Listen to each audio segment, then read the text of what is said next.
사도행전 2장 37절에서 42절까지의 말씀을 봉독해 드리겠습니다. 그들이 이 말을 듣고 마음에 찔려 베드로와 다른 사도들에게 물어 이르되, 형제들아, 우리가 어찌할꼬 하거늘. 베드로가 이르되, 너희가 회개하여 각각 예수 그리스도의 이름으로 세례를 받고 죄 사함을 받으라.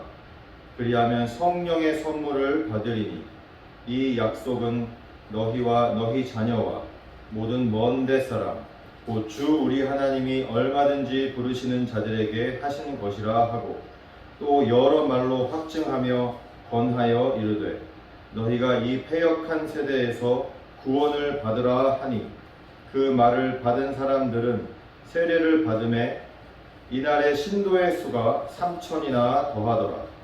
그들이 사도의 가르침을 받아 서로 교제하고 떡을 떼며 오로지 기도하기를 힘쓰니라. 하나님의 말씀입니다. 아멘. 예, 오늘은 그래서 성령 충만한 교회라는 제목으로 하나님 말씀을 나누기를 원합니다. 여러분, 성령 충만한 교회가 우리 교회가 되기를 원하십니까? 아멘. 그렇다면 어떤 교회가 과연 성령 충만한 교회인가? 우리가 생각해 보지 않을 수가 없겠지요. 그죠? 어떤 교회가 성령 충만한 교회입니까? 어떤 교회? 통성 기도를 뜨겁게 열심히 하는 교회가 성령 충만한 교회일까요? 아니면 지난주에 우리 성령 세례에 대한 말씀을, 성령 세례를 받으라 이렇게 말씀을 전하면서 방언을 받는 장면을 우리 함께 이야기를 나눴는데, 방언 기도를 그냥 시끄럽게 떠나가게 기도하는 것이 성령 충만한 교회일까요? 무슨 교회가 성령 충만한 교회일까요? 우리가 흔히 저희 교회는 이제 장로교회인데, 한국에 이제 순복음교회, 여의도 순복음교회를 중심으로 해서 순복음교회 교단이 있는데, 거기는 교회를 아주 크게 통성 기도도 엄청 하고 방언 기도도 엄청 하고 막 그런 교회가 있어요. 그런 교회가 성령 충만한 교회입니까?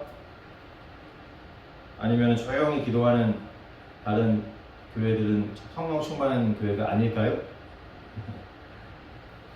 오늘 우리가 함께 읽은 이 본문 말씀을 가지고 처음에 성령 세례, 성령 강림 이후에 교회가 어떻게 생겨나는지를 우리가 함께 살펴보면서 당시 초대교회 성도들이 어떻게 성령 충만하게 이렇게 교회 생활을 했는지를 우리 함께 나눠보기를 원합니다. 우리가 지난 주에 사도행전 2장의 앞부분의 말씀을 가지고 우리 함께 말씀을 나눴었죠. 그렇죠?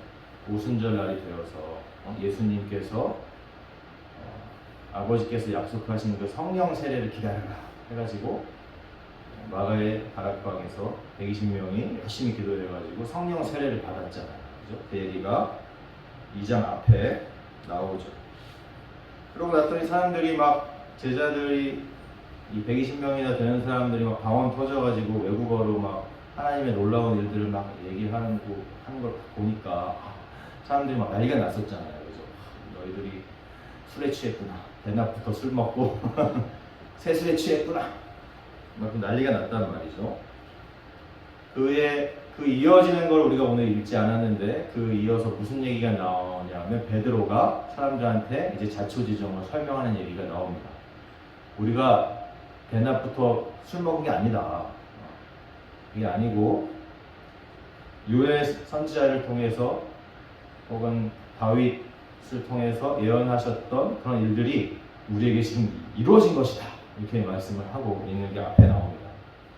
그래서 요엘서 2장을 근거로 해서 성령을, 하나님의 성령을 주시겠다고 하신 사건이 지금 일어난 것이고, 그리고 너희들이 못 박아 죽였던 그 예수님이 우리가 그동안 기다려왔던 메시아고 그리스도다. 이런 얘기를 하는 얘기가 앞부분에 나와요. 우리가 읽지는 않았지만. 이제 그러고 나서 이제 이어지는 얘기가 오늘 본문 말씀이에요. 그래서 이렇게 이 성령이 내려오시고 성령 세례를 받고 성령 강림하시고 이후로 이제 예루살렘의 교회가, 우리가 흔히 얘기하는 초대교회가 이제 세워지는 모습이 이제 오늘 본문부터 나오기 시작이 하는 거예요. 그래서 이 베드로가 이제 자초지종을 이제 설교를 하고 있는 거죠. 베드로의 설교를 들은 사람들이 그러면서 그들이 오늘 본문 37절에 보니까 그들이 이 말을 듣고 마음에 찔려 베드로와 다른 사도들에게 물어 이르되 형제들아 우리가 어찌할꼬 하거늘. 또 오늘 말씀이 시작이 되는 거예요. 이 말씀을 방금 읽어드린 이 구절을 통해서 우리가 생각할 것이 있는데 우리가 하나님의 말씀을 듣는 자세가 어떠한 자세가 바른 자세인가 이 말씀을 우리에게 해주고 계세요. 그들이 이 말을 듣고 마음에 찔렸대요. 마음에 찔려. 여러분 하나님 말씀 들으시면 마음에 찔리십니까? 주일날마다 설교 말씀 듣고 마음에 찔리십니까? 주중에 우리 성경 읽기 하고 있는데 성경을 읽으시면서 마음에 찔리십니까? 이 마음이 찔려야 돼요. 이 마음에 찔려라는 이 단어를 헬라어 성경을 보면 이것이 무슨 뜻이냐면 문자적으로 마음에 찔리는데 그냥 찔리는 게 아니에요. 말씀으로 인해서 자신의 마음이 창으로 후벼 파듯이 찔리는 거예요. 창으로 마음을 확 찔리는 거예요. 창으로. 그렇게 마음이 창에 확 관통이 되듯이 하나님 말씀에 찔리는 거예요. 이것이 이 마음에 찔려라는 단어의 의미입니다. 마음이 관통이 되는 거예요. 관통. 이런 비슷한 말씀이 성경에 여러 군데 나오는데 히브리서 4장 12절 하나님의 말씀은 살아있고 활력이 있어 저의 날선 어떤 검보다도 예리하여 혼과 영과 및 관절과 골수를 찔러 쪼개기까지 하며 또 마음의 생각과 뜻을 판단하나니. 아멘. 하나님의 말씀에 이런 능력이 있다 이렇게 말씀을 하시는 거예요. 혼과 영과 관절과 골수를 찔러 쪼개신다. 오늘 사도행전 말씀에는 마음을 창으로 관통하듯이 찔르신다 이런 말씀입니다. 하나님의 말씀이 선포될 때 이러한 경험을 하시길 바랍니다. 말씀에 마음이 찔려야 돼요. 찔려야 돼요. 여러분 우리는 매일 성경을 읽고 있고 이렇게 주일날마다 설교도 듣고 있는데 그냥 이런 말씀을 가지고 그냥 오늘도 좋은 말씀 하시나 보다, 은혜로운 말씀이다, 좋은 말씀이다, 그래 그렇게 살아야지 하고 그냥 뒤돌아서서 예배 끝나고 축도하고 나면은 밥 먹으면서 다 까먹는 그런 말씀이 아니라는 거예요. 사도행전 17장 11절에 이런 말씀이 있습니다. 베레아에 있는 사람들은 데살로니가에 있는 사람들보다 더 너그러워서 간절한 마음으로 말씀을 받고 이것이 그러한가 하여 날마다 성경을 상고하더라.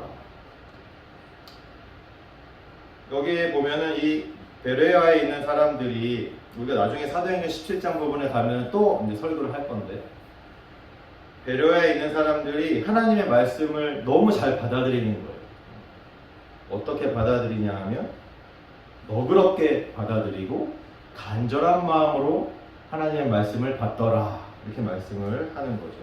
그 마음의 자세에 대해서 얘기를 하고 있어요. 간절한 마음, 너그러운 마음. 이 너그러운 마음이 무슨 마음이냐면 딱딱한 마음이 아니라 부드러운 마음을 얘기를 하는 거예요. 하나님의 말씀을 내가 받아들이고자 하는 부드러운 마음이에요. 아이고 저 목사가 무슨 말을 하는지 내 마음을 움직이는지 한번 두고 보자 이런 자세가 아니라는 거예요. 어떻게 해서든 내가 그 목사가 설교를 개떡같이 해도 내가 찰떡같이 알아들어야겠다 이러한 마음으로 어떻게 해서든 내 말씀으로 받고자 하는 그런 마음이 바로 너그러운 마음입니다. 그런 마음을 가지시기 바랍니다. 아멘. 그리고 간절한 마음이 있어요. 간절한 마음.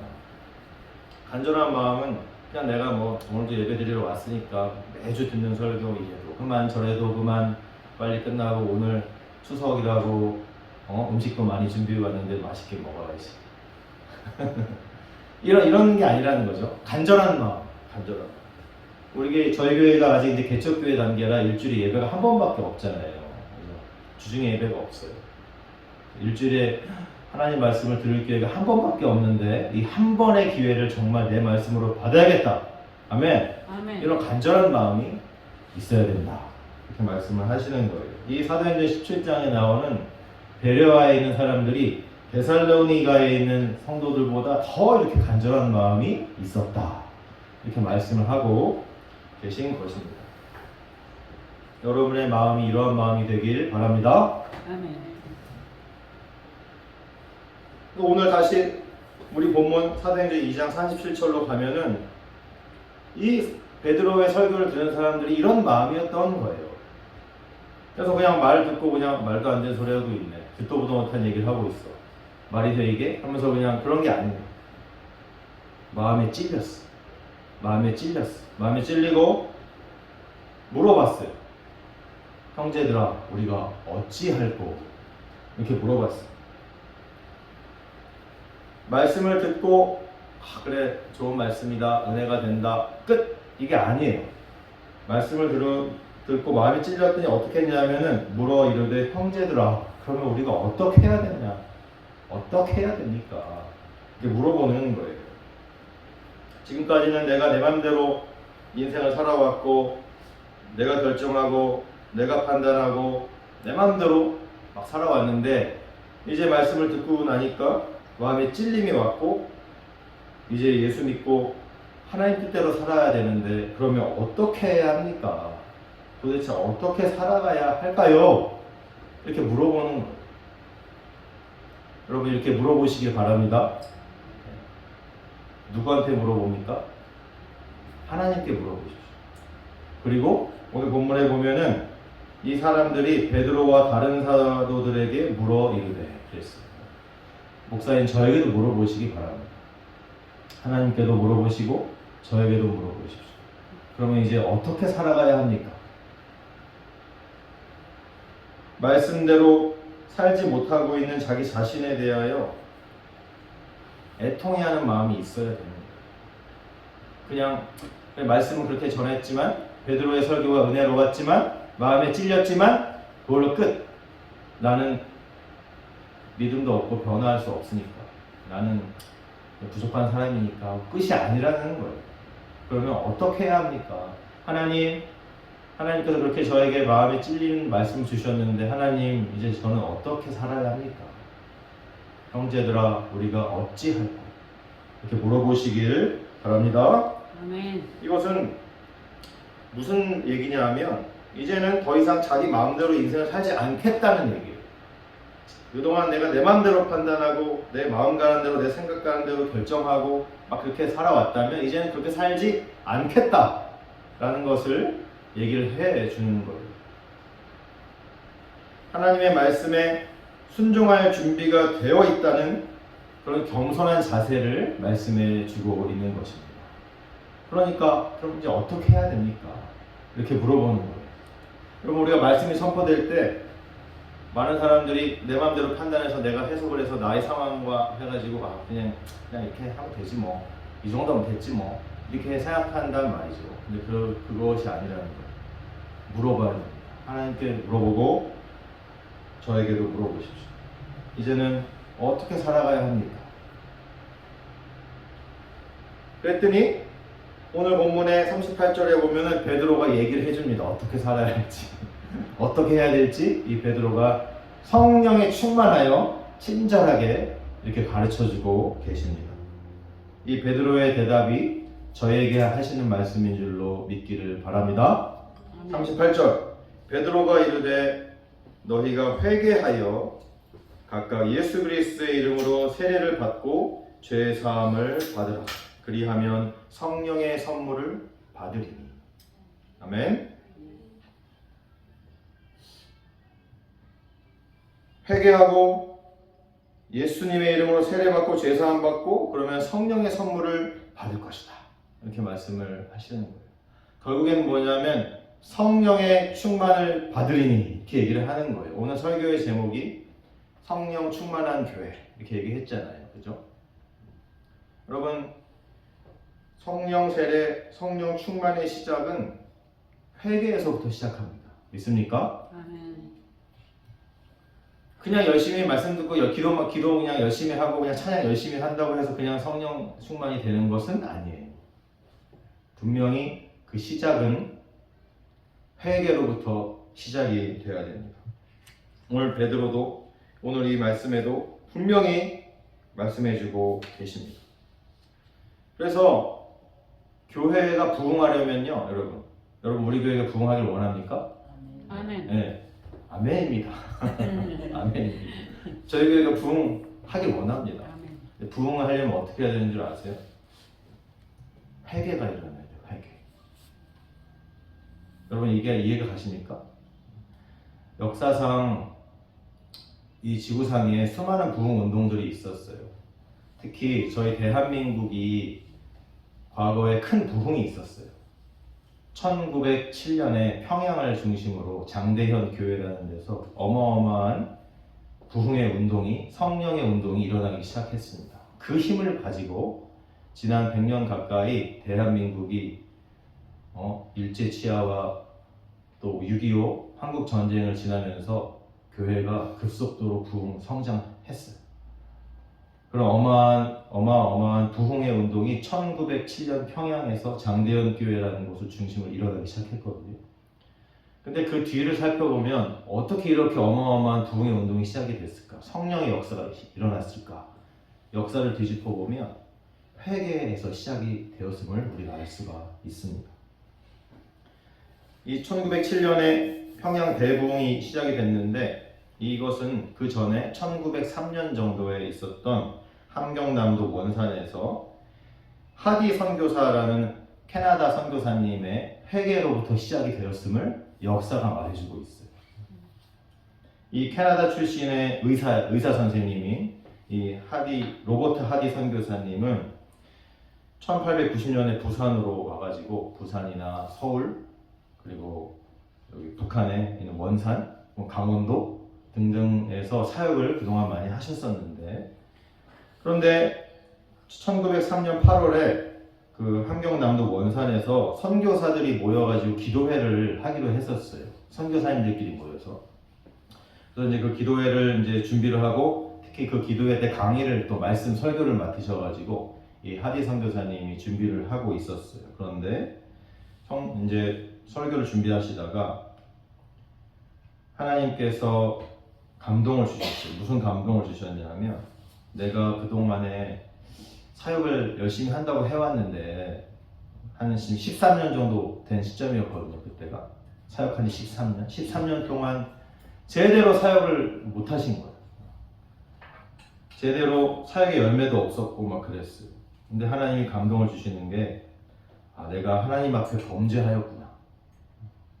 그러면서 내가 하나님 앞에 내가 제대로 겸손하게 회개하지 못하고 하나님 앞에 교만하고 한국 사람들, 조선 사람들 앞에 교만하여서 성령이 충만하게 역사하지 못했구나.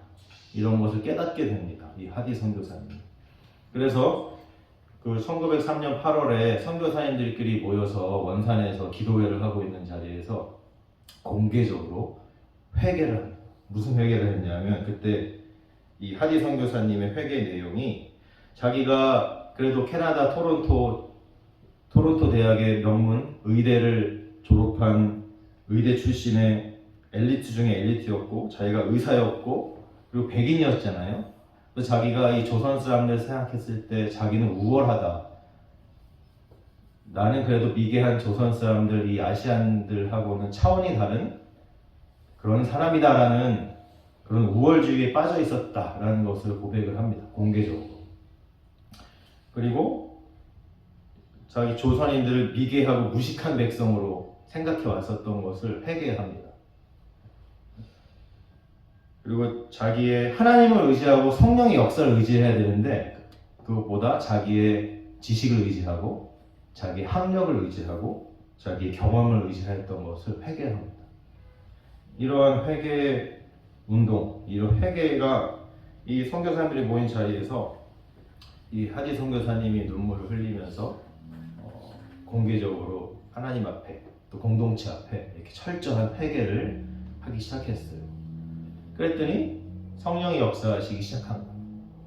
그래서 하디 선교사님의 이 회개로부터 해가지고 함께 참여했던 선교사님들도 다 회개하기 시작하고 그러고 나서 그 주에 주일날이 되어서 사역하시는 이제 교회에 가서 이제 조선인들 대상으로 예배를 드리시면서 하디 선교사님이 또 그 자리에서도 똑같은 회개의 말씀을 전하셨어요. 내가 여러분들 앞에 범죄했다. 선교사랍시고 교만하여 가지고 조선인들 무시하고 그렇게 했습니다. 그래서 엄청난 회개를 공개적으로 조선인들 앞에서 합니다. 그랬더니 무슨 일이 일어났었냐 하면 그 주일날 그렇게 회개가 계속 이어지니까 성도님들도 그 자리에서 그 회개 메시지를 듣고 있던 조선인들도 자리에서 일어나서 나는 이러이러한 죄를 저질렀습니다. 나는 이러이러한 죄를 저질렀습니다 하면서 서로 다 회개하기 시작을 한 거예요. 그러면서 이 회개 운동이 그 교회를 중심으로 막 일어나기 시작했어요. 그러면 성령이 역사하기 시작하는 거예요. 회개가 일어나니까 성령 세례가 떨어지고 성령 충만이 떨어지고 어마어마한 성령의 역사들이 일어나기를 시작하는 거예요. 그러면서 그 부흥 운동으로 대한민국이 100년 가까이 이렇게 교회가 성장하고 부흥하는 것입니다. 그래서 여기서 우리가 중요한 영적인 원리를 하나 배우는데 뭐냐면 진정한 회개는 결국에는 성령 충만으로 이어지게 되어 있다라는 것을 우리는 역사를 통하여 또한 배우게 됩니다. 오늘 성경 말씀에서도 분명히 말씀하고 계시지만 역사가 또한 그것을 검증하고 있어요. 베드로가 이르되 너희가 회개하여 각각 예수 그리스도의 이름으로 세례를 받고 죄 사함을 받으라. 그리하면 성령의 선물을 받으리니. 아멘. 여러분은 철저한 회개가 그래서 필요한 것입니다. 우리가 성령 충만한 교회가 되고 그래서 우리 교회가 더 부흥하는 교회가 되려면 먼저 회개하는 교회가 되어야 하는 줄로 믿으시기 바랍니다. 이것이 없으면 성령 충만은 없습니다.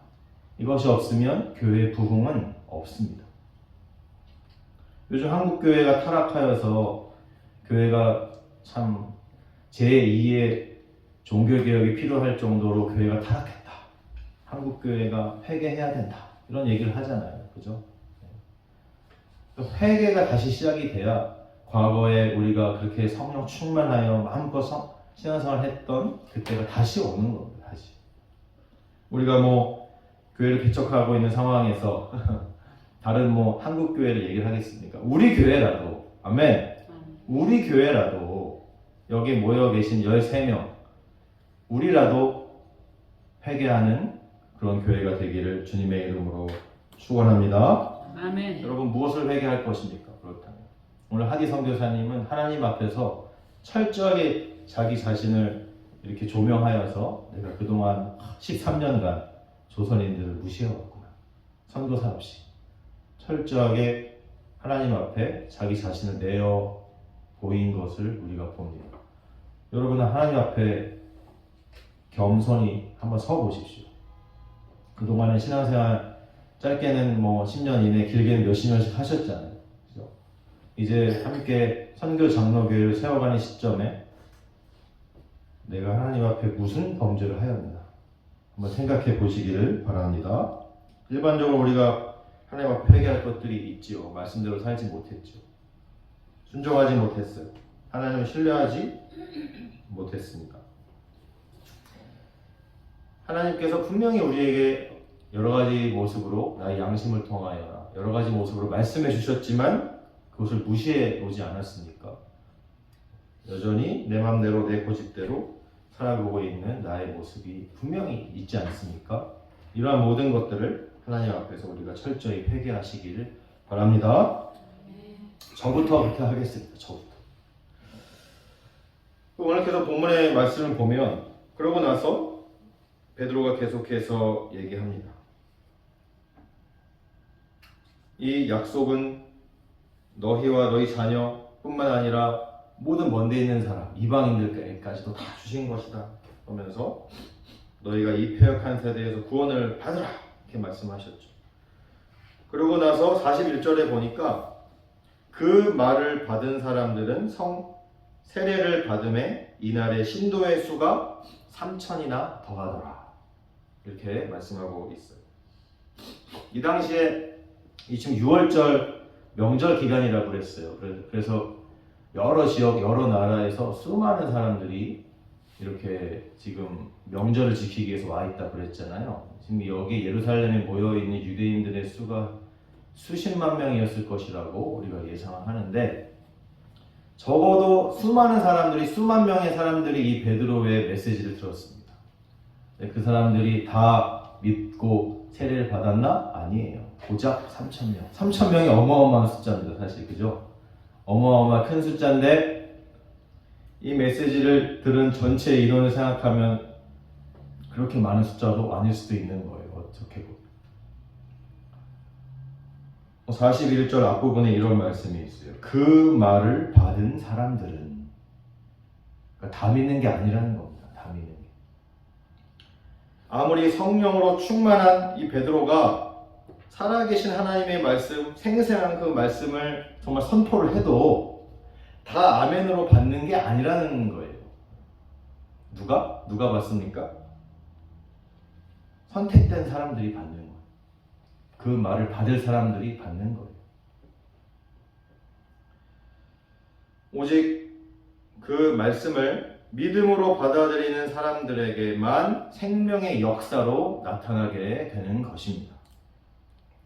여기에 보면 말씀을 대하는 자세가 다시 나와요. 우리가 하나님의 말씀을 어떤 자세로 받아야 하는가. 그렇게 말씀을 받기를 주님의 이름으로 축원합니다. 오늘 42절에 보면 그들이 사도의 가르침을 받아 서로 교제하고 떡을 떼며 오로지 기도하기를 힘쓰니라 그랬어요. 이제 처음 예수님을 믿기로 결심한 사람들이 모여서 어떤 식으로 신앙생활을 하는지 이제 나오기 시작합니다. 사도의 가르침을 받았고 서로 교제했대요. 떡을 뗐고 오로지 기도하기를 힘썼다. 이렇게 말씀하고 있습니다. 저는 우리 선교장로교회가 좀 작아도 힘이 있는 교회가 되기를 원합니다. 여러분도 그렇게 되기 원하십니까? 아멘. 네, 힘이 있는 교회가 되기를 원해요. 여러분, 힘이 있는 교회가 무슨 교회가 힘이 있는 교회예요? 돈이 많은 교회가 힘이 있는 교회입니까? 네, 무슨 교회가 힘이 있는 교회입니까? 큰 예배당 건물이 있어야 힘이 있는 교회일까요? 성도의 숫자가 많으면 힘이 있는 교회일까요? 여러분, 뭐가 힘이 있는 교회입니까?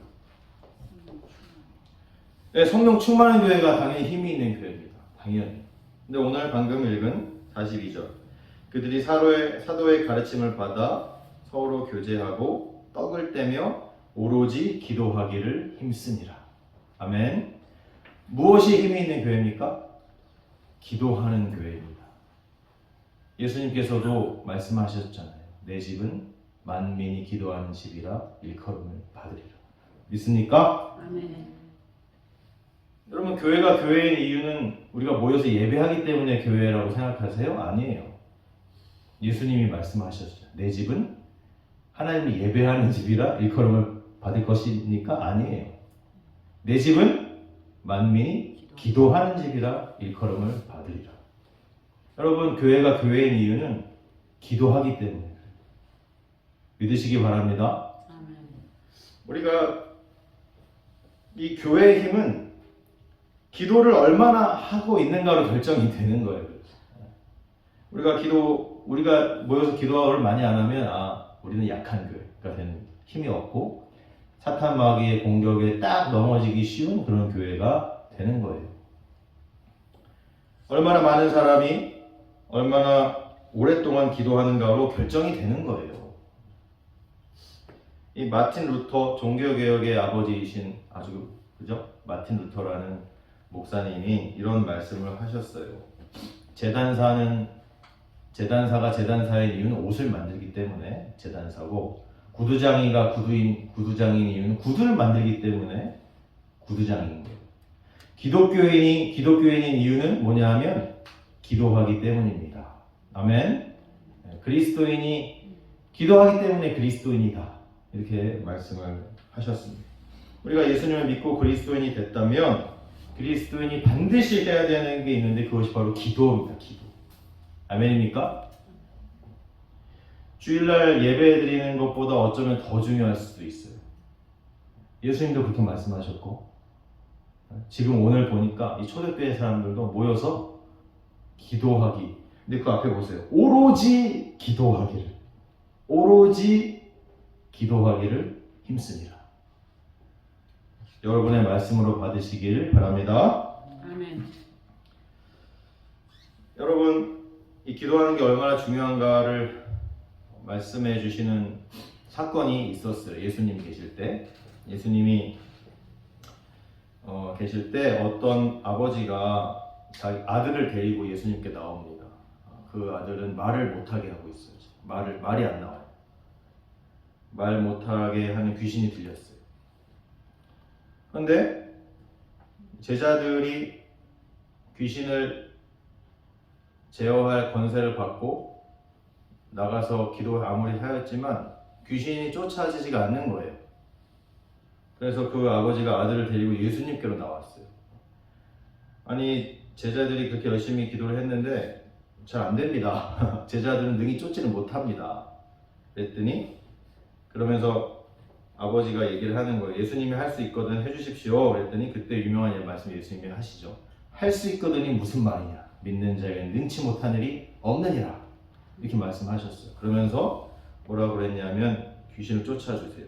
말 못하고 못 듣는 귀신아 내가 내게 명하노니 그 아이에게서 나오고 다시 들어가지 말아라. 이렇게 기도를 하시고 쫓아주셨어요. 그랬더니 아이가 막 이렇게 격려 발작 같은 걸 막 하면서 귀신이 떠나갔어요. 그러고 나서 이제 묻습니다. 제자들이 예수님께 물어요. 예수님, 왜 우리는 그 귀신을 쫓아내지 못했습니까? 왜 우리는 못했죠? 물어봐요. 그랬더니 예수님께서 말씀하셨어요. 기도 외에 다른 것으로는 이런 종류가 나가지 못하느니라. 아멘. 기도가 아니고서는 귀신을 쫓아낼 수가 없느니라. 이렇게 말씀하시는 거예요. 여러분, 이 귀신 마귀는 우리 교회를 항상 무너뜨리려고 항상 호시탐탐 노립니다. 교회가 마귀로부터 받는 공격은 끊임없습니다.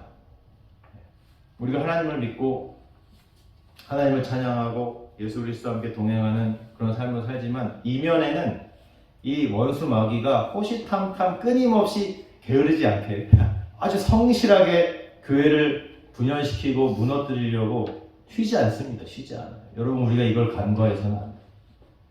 그래서 기도하는 겁니다. 믿습니까? 네. 가만히 넣어놓고 있으면 마귀의 밥이 되기 딱 좋습니다. 딱 좋. 그래서 예수님도 기도하기를 쉬지 말라고 했어요. 내 집은, 내 교회는 만민이 기도하는 집이다.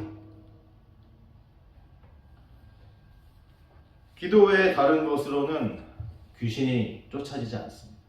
기도 외에 다른 것으로는 마귀가 나갈 수 없느니라. 이렇게 말씀하시는 거예요.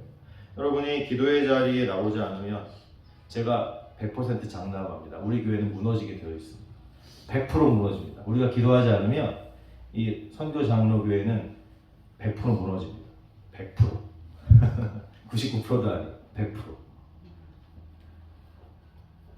기도는 선택이 아닙니다. 기도는 선택이 아닙니다.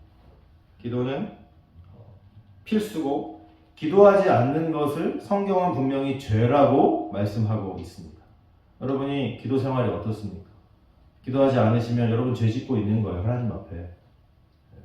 사무엘상 12장 23절 나는 너희를 위하여 기도하기를 쉬는 죄를 여호와 앞에 결단코 범하지 않겠습니다. 선지자 사무엘이 이스라엘에게 한 말씀입니다. 기도하기를 쉬는 죄를 결코 범하지 않겠습니다. 여러분, 기도하지 않으면 우리가 성령 충만을 기대할 수도 없어요.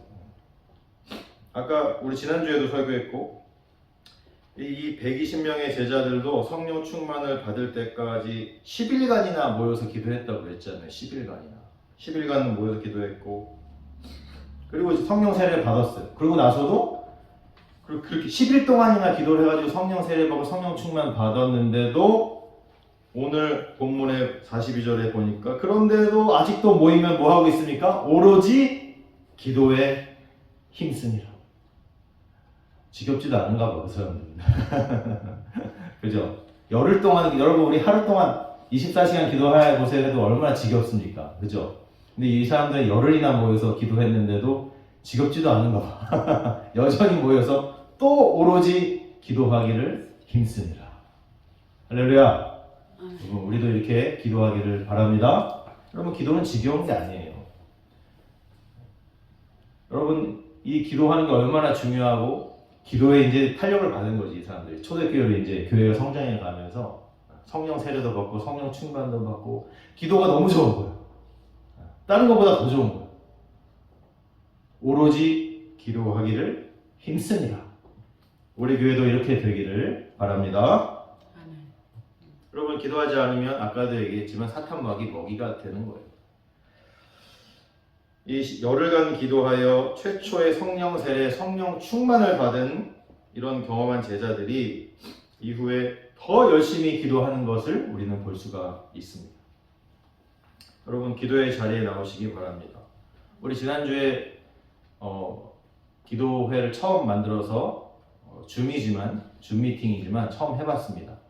지난주 매주 금요일 저녁 7시에 줌 미팅을 통하여서라도 우리가 기도하려고 합니다. 여러분, 기도의 자리에 나오시기 바랍니다. 줌 미팅이 어려우면 제가 전화를 해서라도 전화를 해서 스피커폰을 틀어서라도 어떻게 해서든 함께 기도하는데 동참하시기를 주님의 이름으로 축원합니다. 아멘. 말씀을 마치려고 합니다. 사랑하는 성도 여러분, 우리 교회가 정말 성령 충만한 교회가 되기를 원하십니까? 원하십니까? 아멘. 그렇다면 다른 게 없어요. 다른 게 없어요. 오늘 이 초대교회 예루살렘에 처음 교회가 세워지면서 이 성도들의 자세를 우리가 본받아야 하는 줄로 믿기 바랍니다. 그것이 무엇입니까? 하나님의 선포되어지는 말씀을 받는 자세가 중요합니다. 간절한 마음으로 받으시기 바랍니다. 아멘. 너그러운 마음으로 받으시기 바랍니다. 선포되어지는 말씀에 찔림이 있어야 돼요. 찔림. 그리고 진정한 회개가 있어야 되는 줄로 믿기를 바랍니다. 여러분, 저부터 회개하겠습니다. 저부터. 목사로서 똑바로 신앙생활 하지 못하고 성도들을 제대로 이끌지 못하는 저부터 회개하겠습니다. 우리 함께 회개합시다. 그리고 여러분, 기도의 자리에 나오십시오. 신앙생활의 시작은 예배 생활이 아닙니다. 기도 생활입니다. 기도 생활. 그리하여 이 사도행전 2장에 나오는 초대교회와 같이 성령 하나님께서 충만하게 임재하시는 우리 선교 장로 교회가 되길, 저와 여러분이 다 되시길 예수님의 이름으로 축원합니다. 아멘.